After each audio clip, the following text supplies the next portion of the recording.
Cina dituding melakukan penindasan pada etnis Uighur di 22 negara.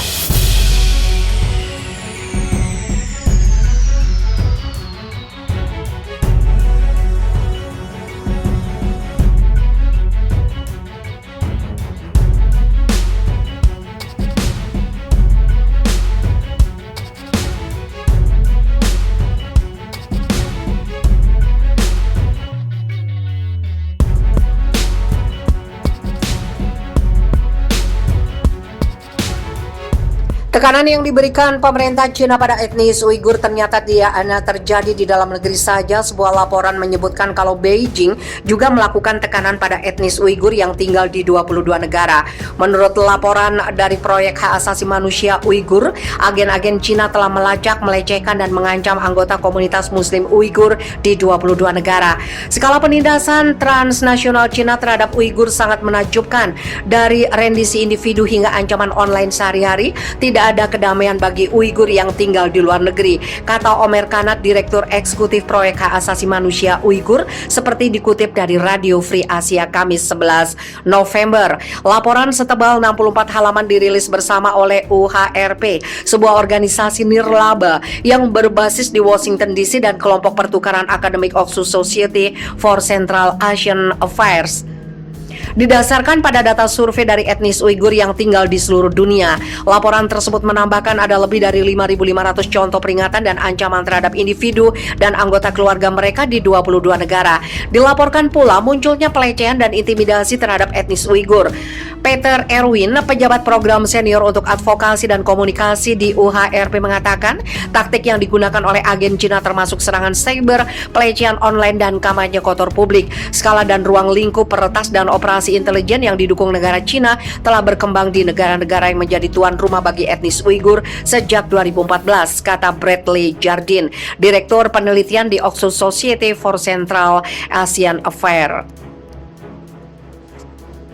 Pada bulan Mei tahun ini, pemerintah Cina meluncurkan kampanye serangan keras terhadap serangan teroris di wilayah barat Xinjiang, termasuk penggerebekan polisi terhadap rumah-rumah etnis Uighur, pembatasan praktik Islam, dan pembatasan budaya dan bahasa Uighur. Sejak 2017, Cina telah menahan sebanyak 1,8 juta warga Uighur dan minoritas Muslim lainnya di jaringan kamp penahanan yang diklaim Beijing sebagai pusat pelatihan kejuruan. Kamp tersebut adalah pusat dari kampanye penindasan yang juga mencakup pengendalian kelahiran dan kerja paksa, serta telah menarik tuduhan genosida dan kejahatan terhadap kemanusiaan di Barat. Jika demokrasi tidak bertindak untuk memastikan kebebasan sipil, komunitas rentan di dalam perbatasan mereka, konstituen kebijakan Cina yang vital akan dipaksa untuk diam, memberanikan PKC atau Partai Komunis Cina untuk terus menantang hak asasi manusia mendasar yang berdampak pada kita semua, Jardine mengatakan dalam sebuah pernyataan. Organisasi tersebut mensurvei 72 orang Uighur yang tinggal di Asia Pasifik, Eropa, dan Amerika Utara, dengan 74% mengatakan mereka telah mengalami risiko digital, ancaman, atau pelecehan online. Laporan tersebut merekomendasikan agar pemerintah menerima lebih banyak pengungsi Uighur dan memberikan sanksi kepada warga negara Cina yang bertanggung jawab atas tindakan represi transnasional.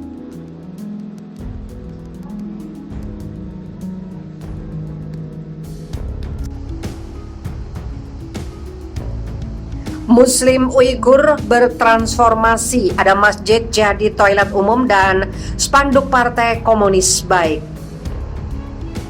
Di wilayah etnis Muslim Uighur di daerah otonomi Xinjiang Barat Laut Cina, kesan militeristik pemerintah Tiongkok sudah menghilang. Di Kashgar, kota jalur sutra kuno misalnya, tidak ada lagi kawat berduri yang pernah melilit gedung-gedung publik. Pun seragam sekolah menengah dalam kamuflase militer juga tidak terlihat lagi. Pengangkut personil lapis baja bergemuruh di sekitar tanah air etnis Uighur. Hilang sudah banyak kamera pengintai yang pernah melotot ke arah warga, bagai mata burung elang dari tiang di atas kepala, dan raungan sirine abadi yang menakutkan. Remaja laki-laki Uighur yang dulu merupakan pemandangan langka sekarang ini kerap terlihat menggoda gadis-gadis sambil memainkan musik dansa di arena sepatu roda.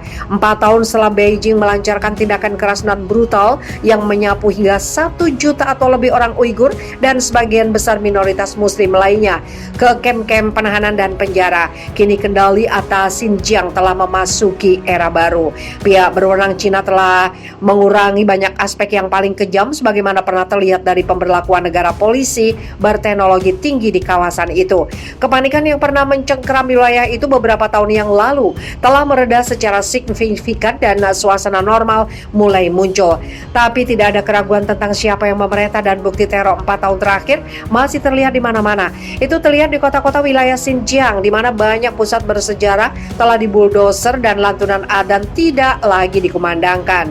Juga terlihat di Kashgar, di mana satu masjid telah diubah menjadi kafe dan sebagian lainnya diubah menjadi toilet turis.